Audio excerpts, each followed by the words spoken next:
Hello दोस्तों, स्वागत है आपका अपने यूट्यूब चैनल इंग्लिश ट्यूटर सागर सर पर। दोस्तों, आज के इस वीडियो सेशन में मैं मेरिट का विश्लेषण करने वाला हूं कि मेरिट आखिर किस आधार पर बनेगा। क्या ये 2011-2015 का जो मेरिट समीकरण था उसी आधार पर 2018 का भी मेरिट बनेगा कि नहीं बनेगा। और जनरल, बॉर्डर, नक्सलाइट एरिया का सभी स्टेट का मतलब कितना कट ऑफ बढ़ सकता है। और सीट इंक्रीज तो हुई नहीं दोस्तों, तो जायज़ सी बात है कट ऑफ तो बढ़ेगा ही बढ़ेगा। और एक ही दिन और बचा है, आज 18, कल 19 और परसों 19 को रात में कभी भी मेरिट आ सकती है, और 20 को आ सकती है। तो यानी 19 में रात में या तो 20 को तो किसी भी हालत में मेरिट आ ही जाएगी। तो इसमें सारा लोग, जितने लोग का इंतज़ार था, समझ लीजिए इंतज़ार ख़त्म हो गया है। अब वो घड़ी आ गई है जिसमें आपके किस्मत का ताला खुलने वाला है, आपकी ज़िंदगी की एक नई चैप्टर शुरू होने वाली है। तो यहाँ से आप अपनी बुलंदी को छुएंगे, या कुछ कैंडिडेट ऐसे भी होंगे जिनको निराशा हाथ लगेगी, क्योंकि जब सीट इंक्रीज हुई नहीं, हालांकि बहुत डिमांड किया गया, धरना प्रदर्शन भी हुआ, ट्विटर पे भी काफ़ी हल्ला बोल हुआ, लेकिन सरकार के कान पे जू नहीं रहेंगी कि लाओ, इतने लोग कह रहे हैं, इतने लोग परेशान हैं तो सीट बढ़ा दिया जाए। हालांकि सीट तो बहुत खाली है, 1,25,000 से ऊपर सीटें खाली हैं अभी भी पैरामिलिट्री फोर्सेज में।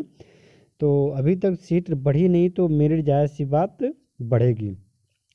तो आज के इस वीडियो सेशन में मैं ओनली बात करने वाला हूं कि क्या 2018 का मेरिट 2015 और 2011 से मैच करेगा कि नहीं मैच करेगा। क्या 2011 या 2015 के आधार पर ही 2018 के मेरिट बनेगी? तो नहीं दोस्तों, मेरा जवाब है कि नहीं, क्योंकि हर साल जब भी वैकेंसी आती है तो वहाँ का मेरिट जो डिपेंड करता है वो वहाँ के वैकेंसी पर डिपेंड करता है कि मतलब किस स्टेट में कितनी वैकेंसी है, किस कैटेगरी के लिए कितनी वैकेंसी है, और कितने लोग मेडिकल क्वालिफाई होते हैं। तो ये सारा चीज़ डिपेंड करता है। उसी तरह 2015 में भी था कि मतलब किस स्टेट में कितनी वैकेंसी आई थी, और कितने कैंडिडेट फॉर्म फिलअप किए हैं, कितने क्वालिफाई हुए हैं, किस स्टेट की कितनी वैकेंसी है, ओवरऑल वैकेंसी कितनी है। तो काफ़ी सारा चीज़ इस पर डिपेंड करता है। अब इसी तरह 2018 में भी होगा, क्योंकि इसमें भी जो समीकरण इसका बनता है बहुत लंबा समीकरण होता है। इसको करना, कैलकुलेट करना इतना आसान नहीं होता है। हालांकि एसएससी के पास एक टीम बैठी रहती है तभी इतना समय लगता है, नहीं तो एक दिन में कोई कैलकुलेट करे तो नहीं कर पाएगा। क्योंकि मेरिट को प्रभावित करने वाले कई कारक हैं। जैसे फर्स्ट तो हो जाता है ओवरऑल, कितनी वैकेंसी है, कितने फॉर्म फिलअप हुए। उसके बाद किस स्टेट की कितनी वैकेंसी है, उस स्टेट में किस कैटेगरी के लिए कितनी वैकेंसी है, जनरल, ओबीसी, एससी, एसटी। ये तो हो जाता है कि किस कैटेगरी के लिए। अब उसी में उस कैटेगरी में ही कौन से बॉर्डर डिस्ट्रिक्ट से बिलोंग करते हैं, कौन जनरल डिस्ट्रिक्ट से बिलोंग करते हैं, और कौन नक्सलाइट डिस्ट्रिक्ट से बिलोंग करते हैं। तो ये सारा भी प्रभावित करता है उसको, मेरिट समीकरण को। इसके बाद आ जाता है कि फ्रीडम फाइटर के जो आश्रित होते हैं उनको भी कुछ छूट मिल जाती है, और जो किसी दूसरे फर्म से जुड़े रहते हैं, दूसरे सेक्टर में काम कर रहे होते हैं, मतलब सरकारी कर्मचारी हैं और फिर भी इसमें अप्लाई कर दिए हैं, तो उनको भी छूट मिल जाती है। तो मतलब कई तरीके से समीकरण प्रभावित होता है। तो इतना आसान नहीं है कि कोई भी कैलकुलेट करके इतनी जल्दी बता दे। मैंने भी कोशिश किया इसको करने की, लेकिन नहीं हो पाया, क्योंकि इतना नहीं है कि एक दिन में कोई इसको कर ले। इसके लिए पर्याप्त समय चाहिए। सारे स्टेट का, चूँकि स्टेट भी आपको पता है, ये 28-29 स्टेट हैं, और 75 ज़िले सिर्फ उत्तर प्रदेश में हैं। तो फिर आप सोच सकते हैं कि प्रत्येक स्टेट का और प्रत्येक डिस्ट्रिक्ट का, प्रत्येक कैटेगरी का मेरिट बनाना तो मुश्किल तो हो ही सकता है।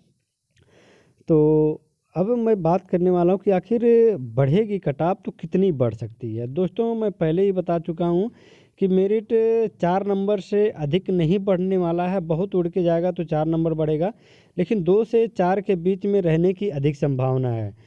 तो अब सवाल उठता है, जो पॉइंट में है जो कैंडिडेट, उनका क्या होगा। तो दोस्तों, मैं बता दूं, किसी किसी स्टेट का जो होता है वहाँ पे यदि कैंडिडेट नहीं रहते हैं, कभी कभी ये होता है कि जितनी वैकेंसी है उससे कम कैंडिडेट होते हैं, और कहीं कहीं ऐसा हो जाता है उसके दूना तिगुना कैंडिडेट भी हो जाते हैं। तो जहाँ पे इस तरीके से होता है, बढ़ते हैं, वहाँ पे मेरिट क्या हो जाती है, बढ़ती है। और जहाँ पे कैंडिडेट उसके लेवल में ही रहते हैं, मतलब वैकेंसी के बराबर कैंडिडेट भी क्वालिफाई हुए हैं, तो वहाँ पे सबको पास कर दिया जाए, भले ही 33-34 नंबर पे ही क्यों ना हो।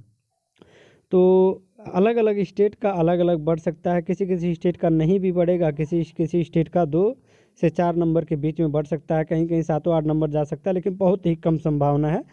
और इसमें बढ़ेगा, कैसे बढ़ेगा, कुछ कैंडिडेट ऐसे होंगे जिनको फर्स्ट प्रेफरेंस मिलने की कम संभावना रहेगी, क्योंकि मान लीजिए आप एनआईए या एसएसएफ डाल दिए हैं तो इसमें मेरिट जो जाती है हाई जाती है, और उसमें आपका नंबर नहीं आता है, आप उतना नंबर ऑब्टेन नहीं किए हैं, तो आपको फर्स्ट प्रेफरेंस नहीं मिल के सेकेंड थर्ड जो भी जिस लेवल में आपका मार्क्स आता है वो आपको दे दिया जाता है।